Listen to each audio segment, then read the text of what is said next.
رات کے 3 بج تک مجھے نیند نہیں آ رہی تھی اور بلک میں مجبور ہو کر اپنی بہن کے کمرے میں گیا تاکہ میں آہستہ سے اپنی بہن کو اٹھا کر اس سے بات کر سکوں۔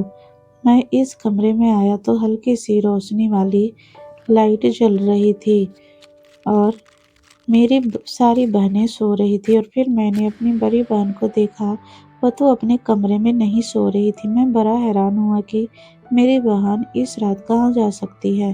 میں باہر صحن میں آیا، باتھ روم باہر صحن میں بنا ہوا تھا۔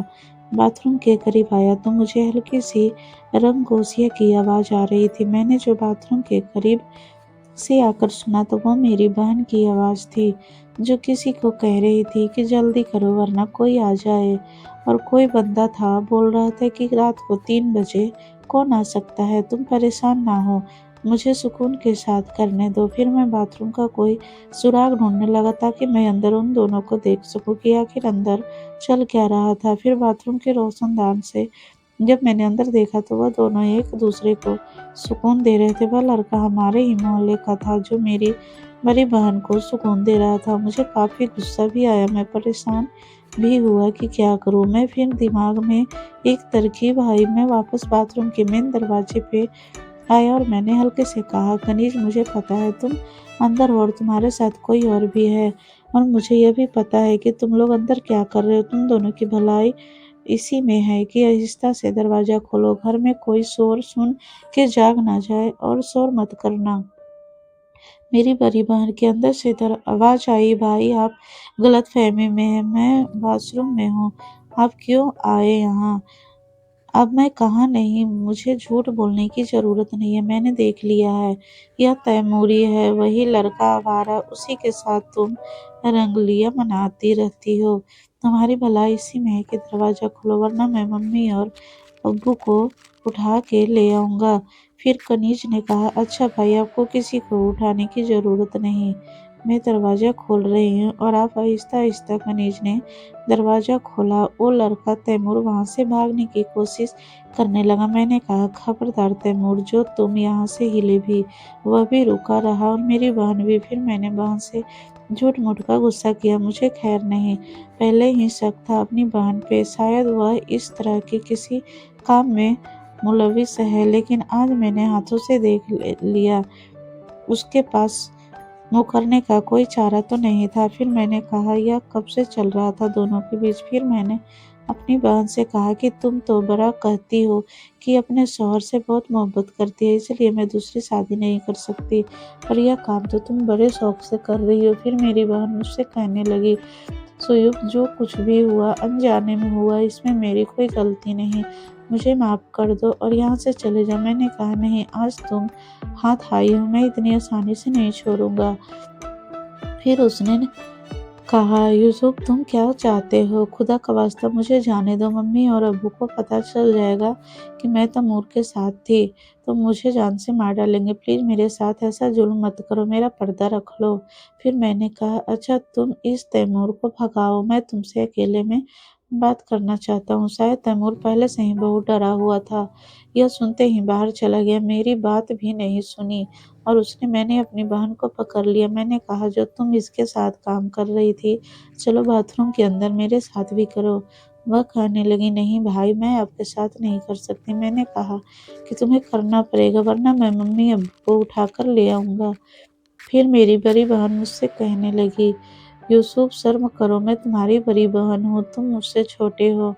میں نے کہا، کچھ نہیں ہوتا، اس وقت میرا دماغ بہت خراب ہے، ویسے بھی مجھے تمہاری ضرورت تھی، میں تمہیں اٹھانے ہی آیا تھا، یہ تو اچھا ہوا مجھے تم اس حالات میں مل گئی، اب میں نہیں جاؤں گا خود کو بنا سکون دلوائے۔ پھر میں نے اسے ہاتھ سے پکڑا اور باتھ روم میں لے آیا۔ اس نے کہا، اچھا رکو، میری بات سنو پہلے۔ پھر میں نے کہا، ایک ہاتھ میں پھر بات بتاتی ہوں۔ اس نے کہا، نہیں، پہلے میری ایک شرط ہے، میں بعد میں تمہیں پورا سکون دوں گی۔ میں نے کہا، اچھا بتاؤ، جلدی بتاؤ۔ اس نے کہا، ابھی نہیں، وہ میں کل بتاؤں گی۔ میں نے کہا، نہیں، ایسا نہیں، ظلم مت کرو، رات نہیں گزرے گی۔ اس نے کہا، پکا وعدہ ہے، کل تمہیں ضرور سکون دوں گی۔ لیکن وہ نہ مانا، اور پھر میں واپس آ کر اپنے بستر پر لیٹ گیا۔ اب مجھے کافی دیر تک نیند نہیں آ رہی تھی، میں ایسے ہی جاگتا رہا، اور پھر